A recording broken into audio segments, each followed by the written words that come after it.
18-19 ओव्हरमध्ये आजकाल वाईड आणि no ball एवढे हजार वेळा बघतात आणि बॅट्समन कुठे उभा आहे, लाईनवर आहे की नाही, आणि हे नाही ना ते नाही, कॅप्टन हा एक कॅप्टन रिव्ह्यू करतो, त्याचा क्रॉस रिव्ह्यू दुसरा कॅप्टन करतो, एवढा टाइम स्पेंड करतात.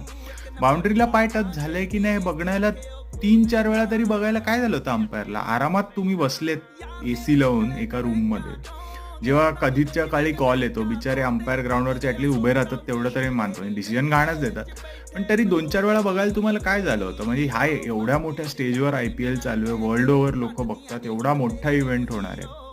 ट्रॅव्हिस हेडचा रनआउट म्हणा किंवा आज पाय लागला की नाही म्हणा, हे सगळं असे डिसिजन दिले की चला चला पुढे करा पुढे करा. म्हणजे ह्याच्या मागे लोकांना सस्पिशन पण येऊ शकतं ना. तुम्ही असे रफादफा कसे करता असे डिसिजन. जर आज संजूनी मॅच फिनिश करून दिली असती तर एक मोमेंटस इनिंग झाली असती आणि अशी मी म्हणतो one of the finest IPL innings घडली असती. पण तुम्ही हे चल चल आउट आउट करून त्याला रफादफा करून टाकला. हॉरिबल.